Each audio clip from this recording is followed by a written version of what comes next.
Powered by Aura Greens. Sponsored by The Brainwaves. Co-sponsored by Mudgal Consultants and Retrend Collection.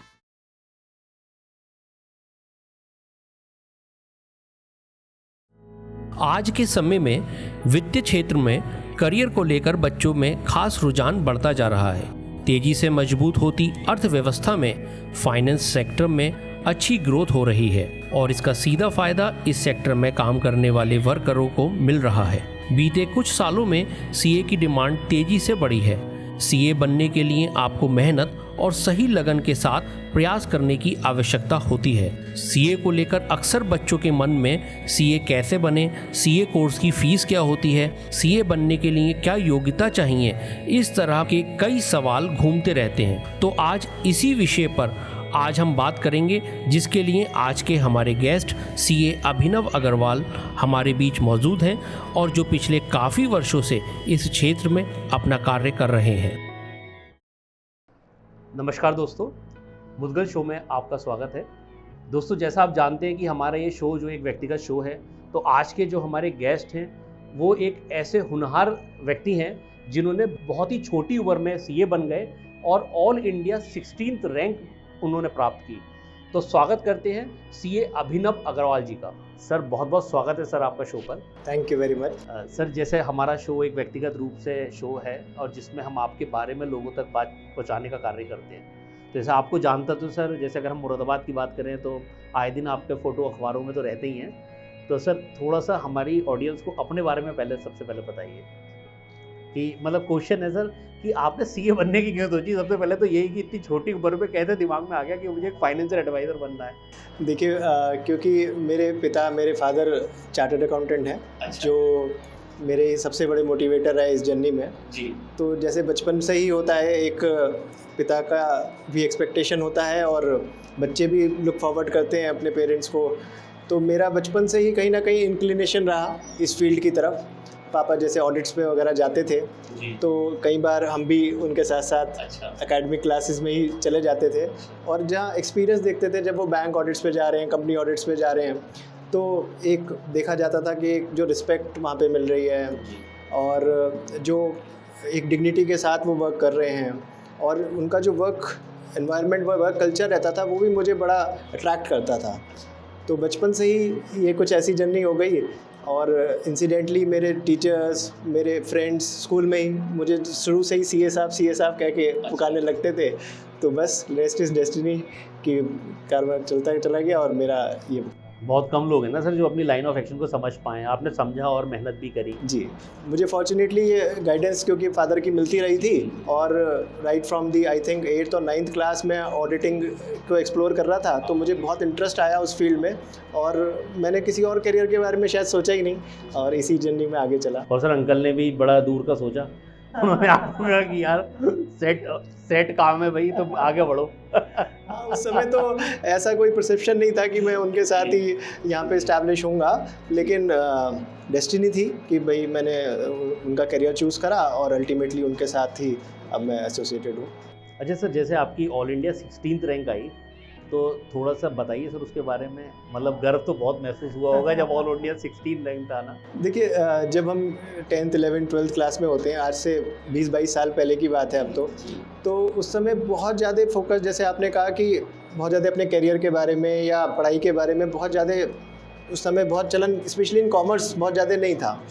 तो ठीक थे, normal schooling हुई, average marks आते थे, है ना। 10th 12th में उस समय 75 to 80% वाले बच्चे टॉपर्स हो जाते थे, तो उसी में टॉप 3 में टॉप 5 में हम लोग रहते थे।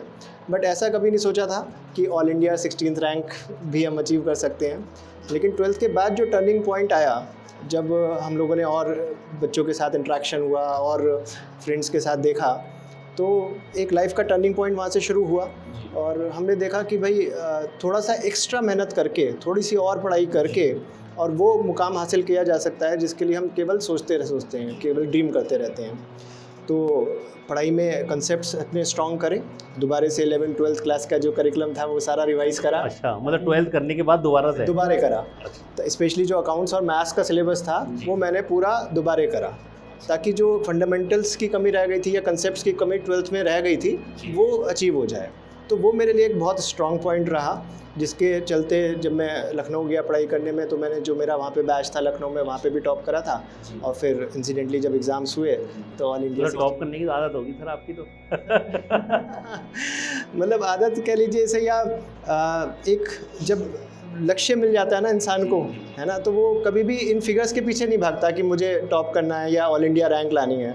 वो इंसिडेंटली अपने आप आती चली जाती। वो सर ब्रिलियंट माइंड्स की आती चली जाती है सर, बाकी को तो बहुत मेहनत लग जानी चाहिए नीचे से 16 लाने में।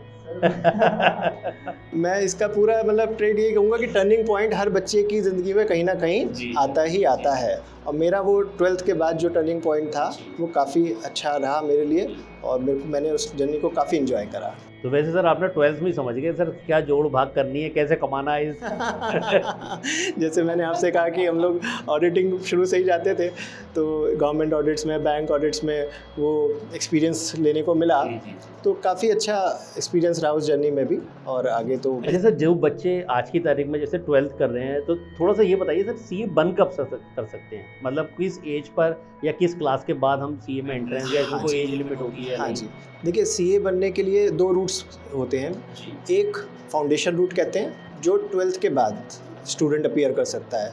मतलब तैयारी तो वो अपने 12th से पहले भी स्टार्ट कर सकता है, 11th-12th क्लास में अपना प्रोविजनल रजिस्ट्रेशन करा सकता है सीए इंस्टीट्यूट के साथ, और उसके बाद 12th के बाद अपने एग्ज़ाम्स, फाउंडेशन एग्ज़ाम्स कहते हैं हम उसे, फाउंडेशन एग्ज़ाम्स में बैठ के एक एंट्रेंस हो जाता है, उसके बाद वो सीए के मेन करिकुलम में आ जाता है।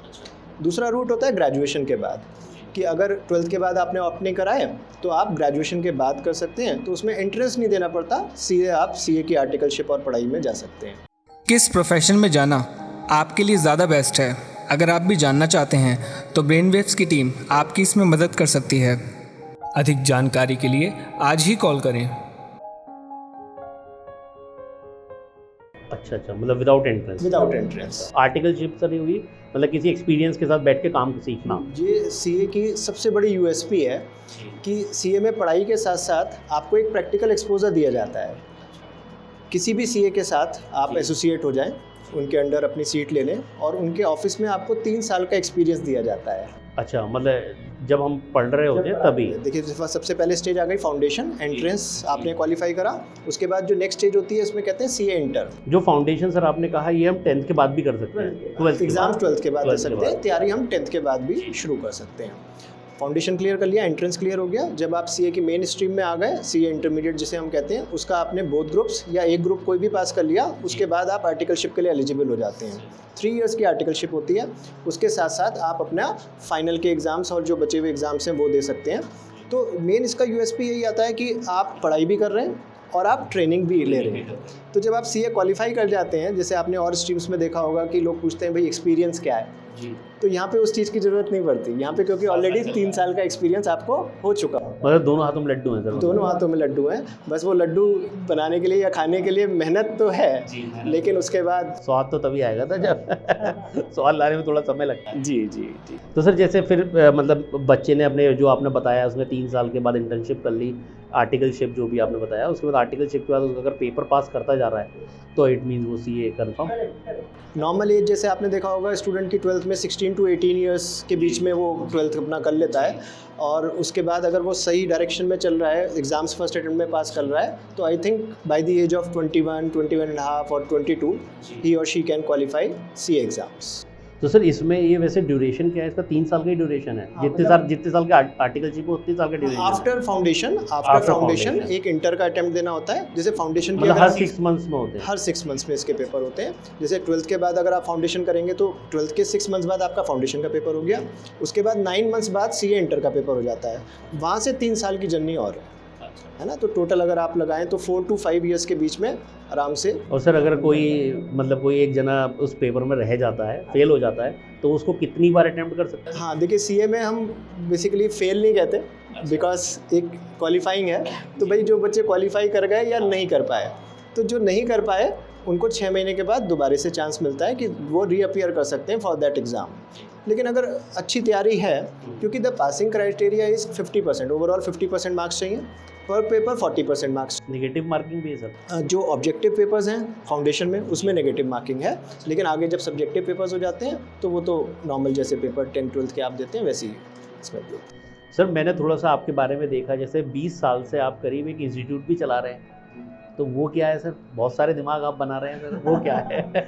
देखिए, जैसे मैंने आपसे अपनी पढ़ाई की जर्नी शेयर करी, जब मैं 12th के बाद सीए की पढ़ाई शुरू करी, तो मेरी एक बहुत वहाँ पे एक आदत थी कि जो भी मैं क्लास कर रहा होता था या पढ़ाई कर रहा होता था, तो मैं कभी मिस नहीं करता था उस चीज़ को। क्लासेस वगैरह अपनी जो भी हमें उस समय तो बहुत ज़्यादा प्रोवाइड नहीं हो पाती थी, लेकिन जो भी इंस्टीट्यूट या और प्राइवेट टीचर्स दे पाते थे, तो मैं कभी क्लास मिस नहीं करता था।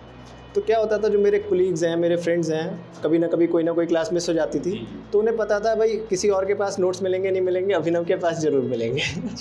तो वो लोग जो क्लास मिस होती थी उसका मुझसे रिवीजन करने या नोट्स लेने आते थे। तो तभी से मेरी थोड़ी सी आदत पड़ गई कि मैं और उन लोगों को गाइड कर पाऊँ, तो मेरा ही फ़ायदा होता था उसमें, मेरी प्रिपरेशन और अच्छी हो जाती थी। तो पढ़ाई के दौरान भी मेरी ये जर्नी रही, और जैसे ही मैंने सीए क्वालिफाई करा, तो ऑटोमेटिक ऐसा हुआ कि कहीं ना कहीं स्टूडेंट्स अपने आप ही अप्रोच करने लग गए, जब उन्हें पता चला कि भाई सर ऐसे एकेडमिक बैकग्राउंड से आए हैं। और सर सही मानने में तो दोनों हाथों में लड्डू आपके रहे सर। मतलब सीए बनते बनते भी लोगों को सीए बनाने का काम शुरू हो गया। हाँ, नहीं, वो जर्नी वाकई में बहुत अच्छी थी, क्योंकि मैं अपने कोलीग्स को, अपने फ्रेंड्स को काफ़ी हेल्प कर पाया उस समय भी। और जैसे मैंने कहा, बेनिफिट दोनों तरफ से ही होता है। मेरा भी बहुत अच्छी लर्निंग रही, कंसेप्ट अंडरस्टैंडिंग जो होती है वो बहुत अच्छी रही उस पीरियड में। और फिर कहीं ना कहीं एक पैशन सा बन गया, क्योंकि जब मैं सीए की जर्नी ज्वाइन करा तो बहुत लोगों को पता नहीं था कि फॉर्म कहाँ मिलना है, कैसे उसको भरना है, क्या फ़ीस जाएगी। तो मुरादाबाद जैसे छोटे शहरों में तो पर्टिकुलरली कोई अवेयरनेस थी ही नहीं। तो मेरे को जब सीए क्वालिफाई लगा, तो मुझे एक ड्यूटी भी लगी, अपनी एक रिस्पॉन्सिबिलिटी लगी कि मैं अपनी नॉलेज को और लोगों के साथ शेयर कर पाऊँ। तो एक ऑर्गेनाइज इंस्टीट्यूट के फॉर्म में हमने यहाँ पे शुरू करा। मेरे मदर फादर ने उसमें काफ़ी सपोर्ट करा उसे इस्टेब्लिश करने में। और सर इंस्टीट्यूट का क्या नाम है सर? हाँ, हमारा इंस्टीट्यूट का नाम इंस्टीट्यूट ऑफ सिस्टमैटिक स्टडीज़ है। और आज की डेट में हम क्योंकि और डिजिटलाइज और ऑनलाइन में आ गए हैं, तो हम उसे ISS एजू के नाम से जानते हैं।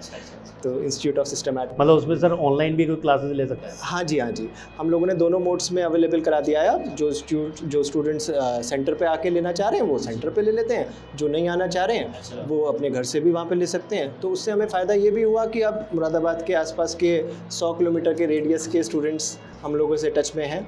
और इनफैक्ट NCR रीजन के भी काफ़ी सारे बच्चे हमारे पास आ जाते हैं। पढ़ाई पे कुछ बेनिफिट आ जाता है? देखिए, मेरा ये मानना रहता है कि जो भी स्टूडेंट सीए के बारे में सोचता है तो वो सिंसियर होता है ना। आपने भी देखा कि कोई जना सोचेगा ही नहीं अगर वो सिंसियर नहीं है सीए के बारे में। इट्स नॉट, सर हमने तो सोचा नहीं। It's not just another course कि किसी का भी फॉर्म भर दिया और पास हो जाएंगे, चाहे कम मार्क्स से चाहे ज़्यादा मार्क्स से, ऐसा तो है नहीं। It is a highly respectable competition. तो स्टूडेंट्स फॉर्चुनेटली बहुत सिंसियर आते हैं। तो जैसे ऑनलाइन पढ़ाई के अपने एडवांटेजेस और डिसएडवांटेजेस भी हैं। तो जो डिसएडवांटेजेस हैं वो हमें इस लाइन में देखने को नहीं मिलते, because the student is serious, है ना। अगर वो ही और she is studying from home also, तो वो अपना प्रॉपर क्लासेस अटेंड करते हैं, रेगुलर क्लासेस अटेंड करते हैं, अपना रेगुलर होमवर्क, रेगुलर टेस्ट, सब मॉनिटरिंग होती रहती है। तो थोड़ा तो देखिए फ़र्क रहता ही है। Face to face is always preferable. भाई टीचर से आई कांटेक्ट भी रहता है स्टूडेंट का, टीचर ज़्यादा मॉनिटर कर सकता है। ऑब्वियसली बेनिफिट तो उसी में है ओवरऑल देखा जाए।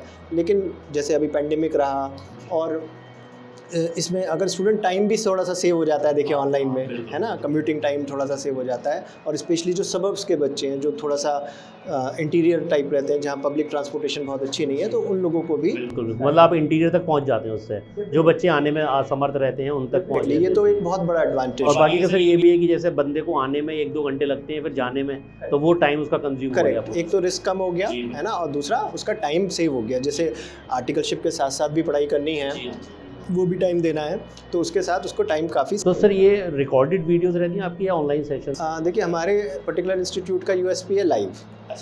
अपने खुशी के पल को और भी यादगार बनाएं पर्सनलाइज गिफ्टिंग के साथ। ऑर्डर के लिए आज ही कॉल करें। है ना, हम लोग लाइव में बिलीव करते हैं। ऑल्दो ओवर द पीरियड बहुत सारे इंस्टीट्यूट्स ने रिकॉर्ड करके अपने स्टूडेंट्स को उपलब्ध कराया, लेकिन हम लोग का बिलीव यही कहता है, क्योंकि मेरा एक अंदर से पैशन है इस चीज़ का, है ना, कि मैं ज़्यादा से ज़्यादा नॉलेज स्प्रेड कर पाऊँ, ज़्यादा से ज़्यादा स्टूडेंट्स इसका बेनिफिट ले पाएँ। और जैसे मेरी तो ऑल इंडिया 16th रैंक आई, और फॉर्चुनेटली अब मेरे स्टूडेंट्स की ऑल इंडिया 10th, और पिछले दिनों ऑल इंडिया 7th रैंक भी हम लोग ला पाए।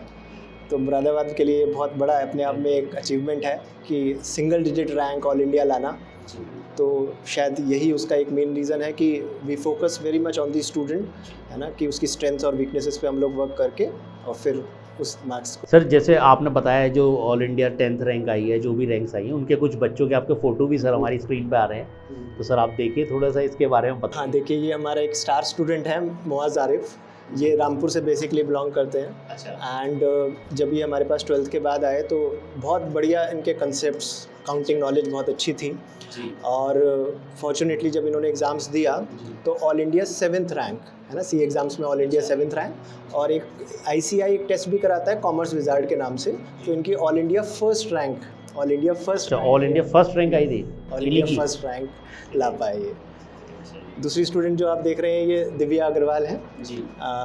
ये सेंट मेरीज़ की पास आउट है मुरादाबाद की जी। और उसके बाद फाउंडेशन में हमारे साथ जुड़ी हैं, तो ऑल इंडिया 10th रैंक इनकी आई फाउंडेशन एग्ज़ाम्स में, और उसके बाद इन्होंने CA इंटर बोथ ग्रुप्स की पढ़ाई करी, तो उसमें भी इनकी all India 46 rank, all India 46 rank आई। अब ये CA फाइनल का अटैम्प्ट। सर ये सारा क्रेडिट तो आप ही को जाता है, आप नहीं सर, देखिए बच्चों की मेहनत को ही क्रेडिट जाता है, टीचर का रोल तो सिर्फ इतना सा होता है कि उसको एक प्रॉपर डायरेक्शन दे दें, है ना। जो बच्चों आजकल के जो स्टूडेंट्स आ रहे हैं वो इतने ज़्यादा कंसेप्चुअली क्लियर हैं, फोकस्ड हैं, उन्हें अपना लक्ष्य क्लियर कट पता है। बस हमारे साथ जुड़ने से क्या हो जाता है, उन्हें एक डायरेक्शन मिल जाती है, एक पाथ मिल जाता है, भटकते नहीं, है ना। तो प्रॉपर गाइडेंस में चले, प्रॉपर सुपरविज़न में चलते हैं, तो जो भी उन्होंने गोल्स बना रखे हैं तो आई थिंक वो अचीव। अच्छा सर, जैसे CA होता है ऐसे एक CS और CWA है ना सर, ये क्या है? जैसे देखिए पार्लियामेंट द्वारा ये 3 इंस्टीट्यूशंस की बॉडीज़ बनी थी, chartered accountancy, company secretary and cost accountant. Cost accountant जी।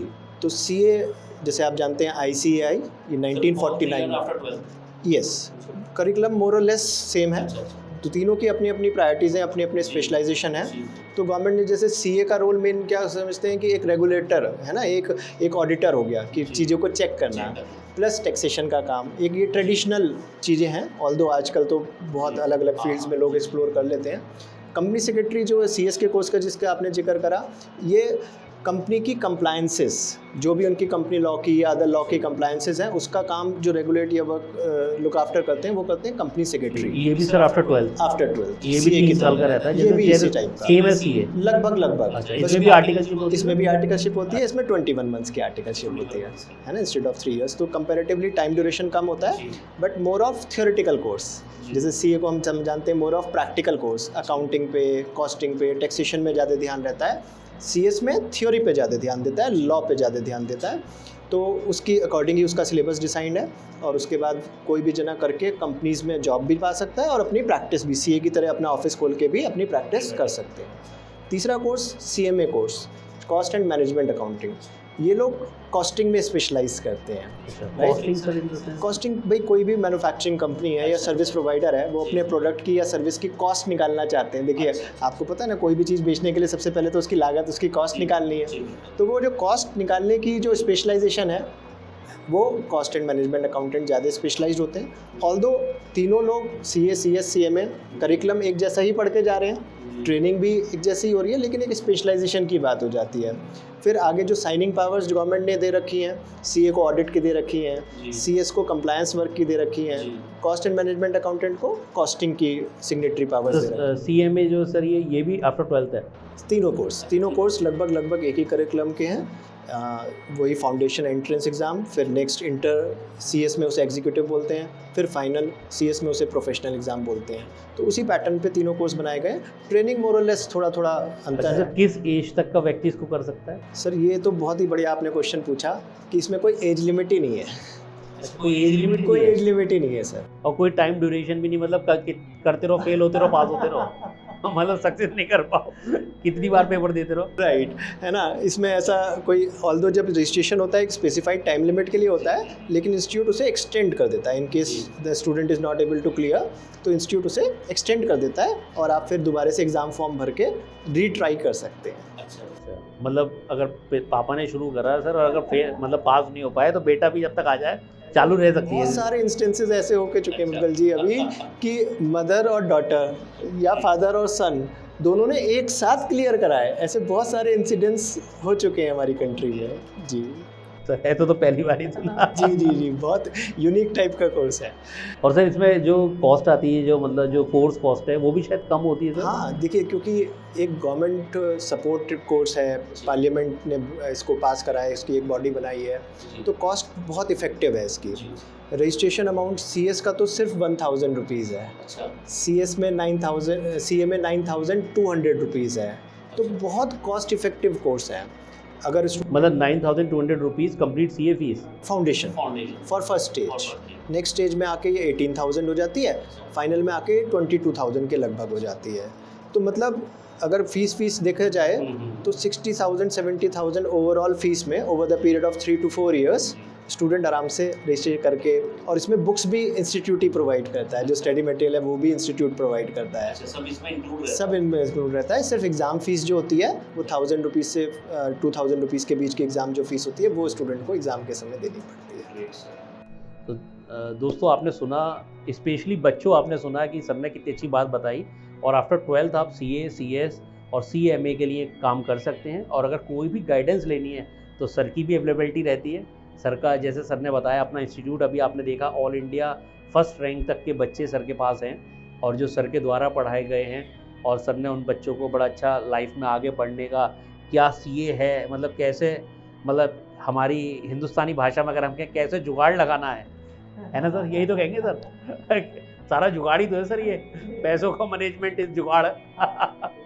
अब तो जो बच्चे निकल के आ रहे हैं और उन्हें जो जॉब ऑफर्स आ रहे हैं जी, बहुत ही मैसिव जॉब ऑफर्स हैं, बहुत एक्सट्रीम फील्ड। भाई फाइनेंस में आप अपना स्पेशलाइजेशन कर सकते हैं, इन्वेस्टमेंट लाइन में अपना स्पेशलाइजेशन कर सकते हैं।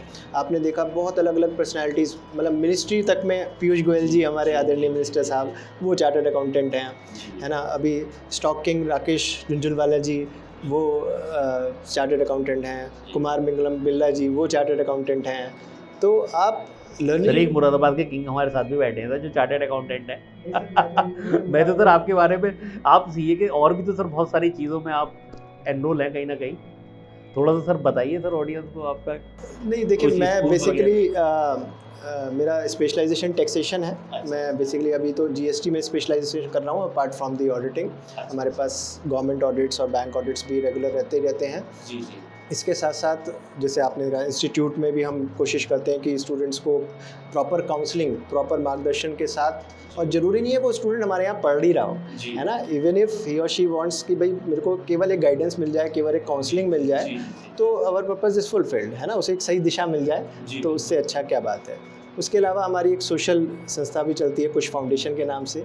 अभी कोरोना का पीरियड आया था तो उसमें आपने देखा बहुत ज़्यादा प्लाज्मा की रिक्वायरमेंट आई थी, तो वो भी उस फाउंडेशन के थ्रू हम लोगों ने प्रयास करा। नोएडा की एक एसोसिएशन के साथ, वहाँ पे भी हमारे कुछ मित्र हैं, उन्होंने हमें गाइड करा कि कैसे कैसे इसको कराया जा सकता है। तो उनके थ्रू हमने प्लाज्मा की भी बहुत सारी रिक्वायरमेंट फुलफ़िल करी। तो एक ब्लड का सपोर्ट भी स्टूडेंट्स के साथ हमेशा रहता है।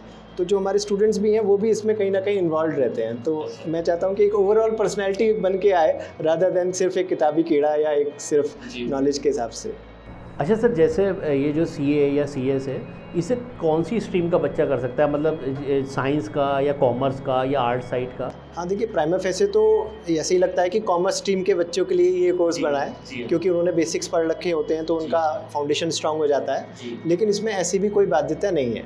अच्छा। इवन बहुत सारे स्टूडेंट ऐसे होते हैं, जैसे साइंस में कोई अपना कंपटीशन उन्होंने क्रैक क्या एम करा था, लेकिन अनफॉर्चुनेटली नहीं हो पाया, वो इंजीनियरिंग में या मेडिकल में अपना सिलेक्शन नहीं हो पाया, तो ऐसे भी बहुत सारे स्टूडेंट्स इस फील्ड में कन्वर्ट हो जाते हैं। तो साइंस से भी 12th करके वो लोग इस फील्ड में आ सकते हैं। तो साइंस या कॉमर्स, कॉमर्स वाले तो आ ही सकते हैं, साइंस वाले या आर्ट्स वाले या कोई और स्ट्रीम का, ह्यूमैनिटीज़ वगैरह के बच्चे भी इसमें आ सकते हैं। बस थोड़ा सा उन्हें फाउंडेशन का एक्स्ट्रा थोड़ा सा मेहनत करनी होती है, लेकिन अदरवाइज बहुत सारी गाइडेंस आजकल अवेलेबल है। जी। क्या आपके बच्चे के अंदर छुपी हुई कोई विशेष प्रतिभा है जो उसे खास बनाती है? अगर आप भी जानना चाहते हैं तो ब्रेनवेव्स की टीम आपकी इसमें मदद कर सकती है। अधिक जानकारी के लिए आज ही कॉल करें। अच्छा सर, जैसे एक मिथ है कि बहुत सारे पेरेंट्स भी और बच्चे भी ये सोचते हैं कि यार मुझको जो है भाई मुरादाबाद में तो नहीं मिल रही पढ़ाई, मुझे दिल्ली जाना चाहिए, बॉम्बे जाना चाहिए, ये XYZ मतलब कहीं भी हायर स्टडीज़ के लिए जाना चाहिए। तो ये कहीं मिथ है या फिर कुछ सही सत्य ही है? हाँ देखिए, ऑब्वियसली एक नोशन तो रहता ही है कि कोई भी कॉम्पिटिटिव एग्ज़ाम्स के लिए आप तैयारी कर रहे हैं तो जितने बड़े शहर में या जो स्पेशलाइज कोचिंग इंस्टीट्यूट्स हैं उसमें जा सके तो अच्छा रहता है। थोड़ा सा मम्मी पापा से दूर भी हो जाते हैं तो थोड़ा आराम ज़्यादा मिलता है ऐसा। आजकल तो मैंने देखा है दोनों तरफ से, पेरेंट्स भी चाहते हैं कि थोड़ा सा बच्चे बाहर जाके और मैच्योर हो, और बच्चे भी चाहते हैं कि मम्मी पापा से थोड़ा सा स्पेस मिले।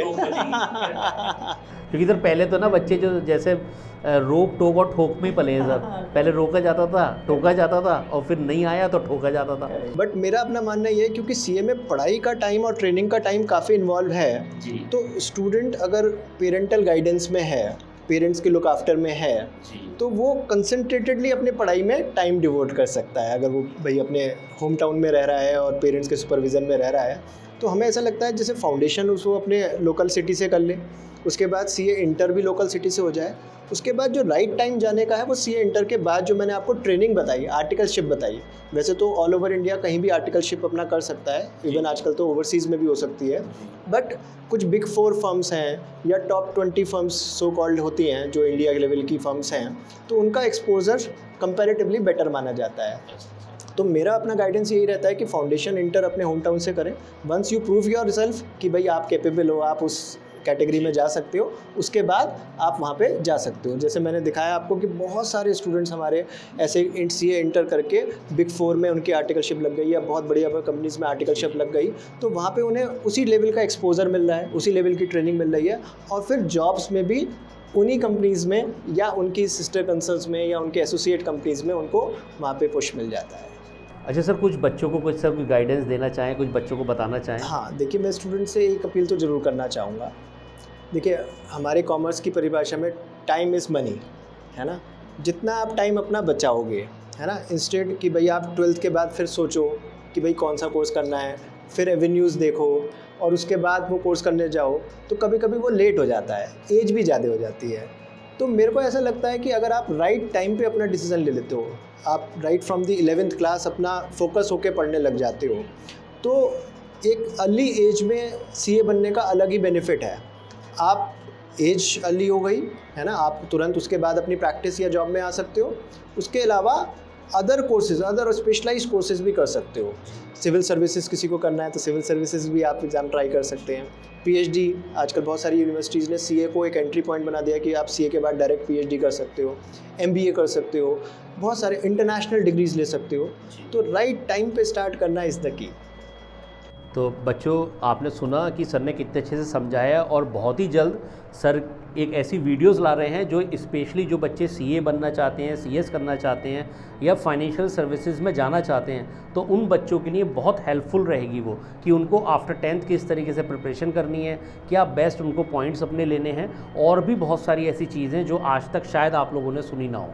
तो हमारे चैनल पे रही है और सर के साथ भी जुड़े रहिए, और सर से जानकारी अगर आपको कोई लेनी है या कोई भी काउंसलिंग आपको अपनी लेनी है सर से रिगार्डिंग सीए या कुछ भी, तो सर का नंबर भी यहाँ पे, सर का डायरेक्ट नंबर फ्लोट हो रहा है। और सर की एक मुझे बहुत अच्छी बात लगी कि सर ने यहाँ पे अपना नंबर फ्लोट कराया। सर ने कहा कि कोई भी बच्चा डिस्टर्ब नहीं होना चाहिए कि पहले वो काउंसलर से बात करे, पहले वो मेरे पीआरओ से बात करे, पहले वो मेरे असिस्टेंट से बात करे और उसके बाद वो मुझ तक पहुँचे। वो डायरेक्ट मुझे कॉल करे, क्योंकि हमारा जो बच्चा है जो आज की तारीख में कुछ लाइफ में करना चाहता है, वो कल का भविष्य है। तो बच्चों, इस चीज़ का लाभ उठा सकते हैं आप, और सर से कोई भी इंक्वायरी या कुछ भी करना है तो आप डायरेक्ट सर से बात कर सकते हैं, और ये फ्री ऑफ कॉस्ट है। इसका सर ने कोई चार्ज नहीं रखा है, ये एक अपने में बहुत अच्छी चीज़ है। तो आप सर से बात करिए अगर, और हंसते रहिए, मुस्कुराते रहिए। और सर बहुत बहुत धन्यवाद आपका, सर आप शो पे आए, और आप सबका भी बहुत बहुत धन्यवाद कि आपने इस शो को देखा। बहुत धन्यवाद, थैंक यू।